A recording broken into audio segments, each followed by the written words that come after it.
Good morning, everybody. Welcome to Dave TV for the 18th of June.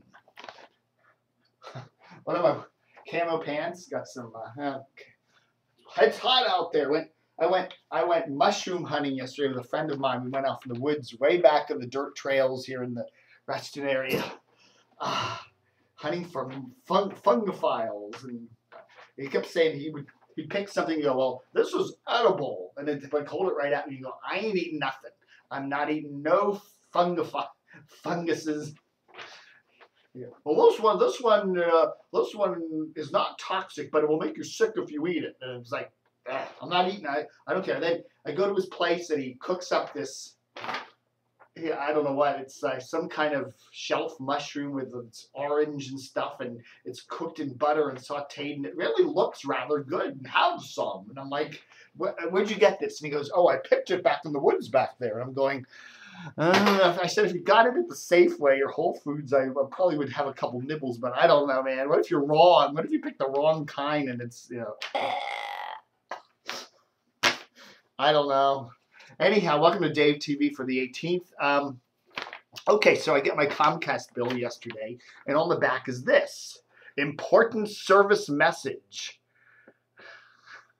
from the dear folks at Comcast, this cable company that wants to be even bigger. They're already have a third of all the cable subscribers in the country, one company, and now they want to get even bigger by buying Time Warner. Anyhow, it says basically in the middle of July, Comcast will start encrypting limited basic service on your cable system, which basically means you've got to have a cable box for every set, no matter what you're watching on it. Right now, if you get cable, if you're getting anything like any of the packages, whatever, you have to have a box. But if you just want to watch limited basic, which are your broadcast channels and the public access, you don't need to have a box. You can just plug in your cable into a digital TV. And that's nice because if you want to have a set in the bedroom or down in the basement or in the rec room, and all you want is the basic broadcast on it, something to watch, the network stations, you don't have to go get a box and rent a box and do all this other stuff.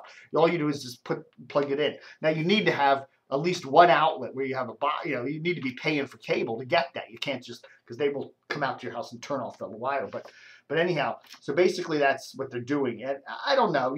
I've been reading. They've been doing this all over the place. It basically means they don't have to ever come out to your house. They just leave the cable constantly plugged in, and they can just shut the boxes off automatically, and they probably will go off a lot because they're screwed up anyhow. Comcast does that. You're watching right in the middle of a show and the box will turn off and take 10 minutes to reboot. That happens a lot. The wonderful world of Comcast. But I don't know. This is a monopolistic bastard of a company. They really are getting eviler and eviler by the day. The dark heart of darkness as this company gets bigger and bigger. And then they take these big ads in the Washington Post because they're obviously just looking at the legislators. They're looking at this Time Warner thing. They got NBC. Now they want to stop. They want to keep getting bigger and bigger and bigger.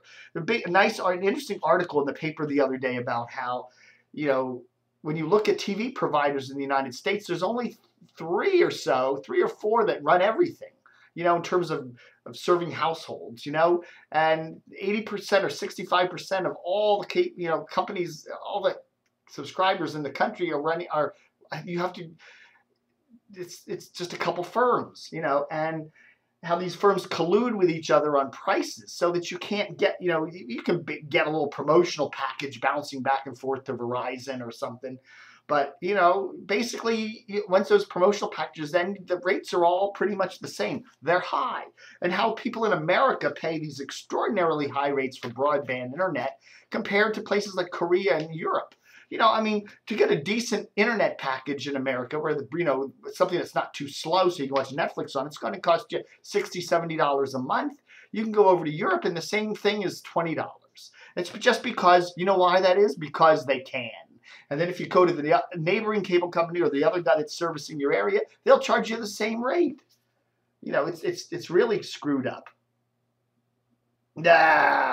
Effective 7/30, access to FearNet will be discontinued. Oh. Isn't that wonderful? It's just wonderful Comcast. I don't know. I'm defending Chris Plant. Come on.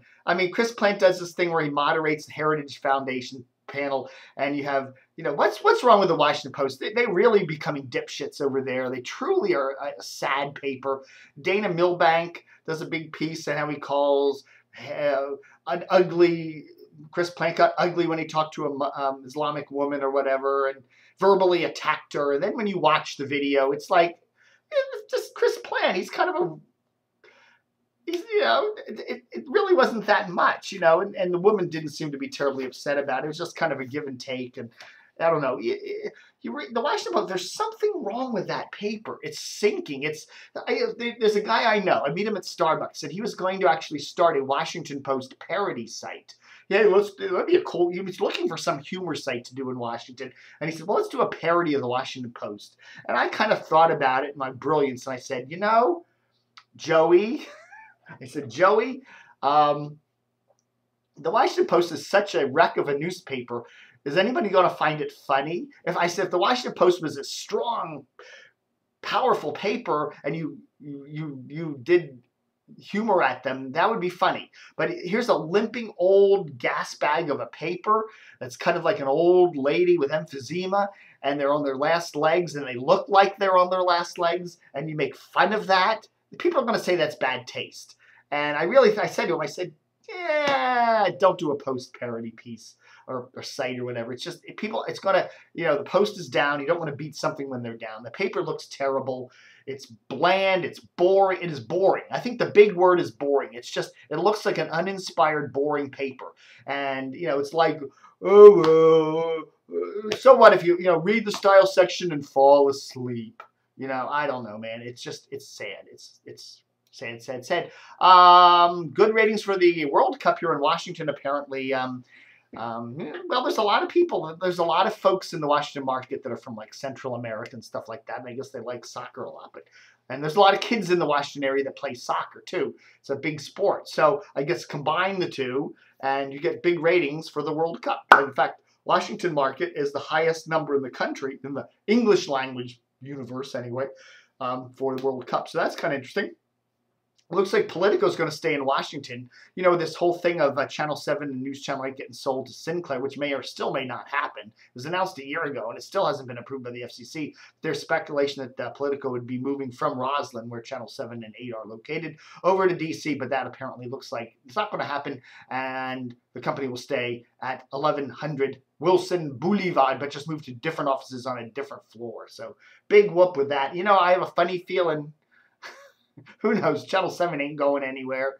I don't know. We'll see. Latest radio ratings, no big surprises. MAL's not doing so great, though. They're down to 15th place in the overall things. In the 15th place in both the overall 6+ numbers and in the 25-54. How's WNEW doing these days? Badoop, badoop, badoop. Not doing so great in the Money Demo, 26th place. And 23rd place in the overall numbers. The same old, same old. Who's at the top? You have Whammo, TOP, Hot 99.5. Whammo, TOP, Hot 99.5. Whammo, TOP. Whammo, some interesting news from Whammo yesterday, WAMU.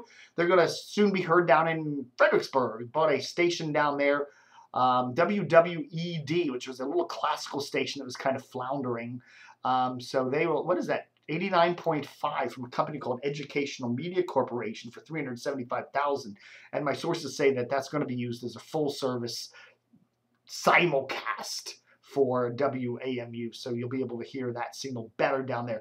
WAMU also has a full signal simulcast in Ocean City, so that kind of their southern flank and their eastern flank and whatever. So that's cool. I presume they'll probably do some kind of a bluegrass country booster thingy down there one of these days too, I would imagine, because I would think bluegrass country would be really popular down there in the Fredericksburg area. Don't you think? All right, folks, that's my Dave TV for today as we're approaching the 10-minuto mark. Don't forget to help support the site. It's slow this year. This time of the year, advertisers take their good, sweet time to pay. And so the number of advertisers that still haven't paid yet, and we're kind of in a little bit of a cash crunch, so a couple of donations would sure come in great. Hey, if you're a rich radio guy, you've done well in radio, how about making a big donation, huh? $5,000. Got $5,000 lying around? Send it to me. Send it to DCR TV. We sure could use it. Make it 5. Make it 50. Make it 500. Make it 5,000. Make it 50,000. Hey! Just click on the little support thingy dingy at the top of DCR TV. Okay, thank you very much for watching Dave TV for the 18th of June. Book Dan O.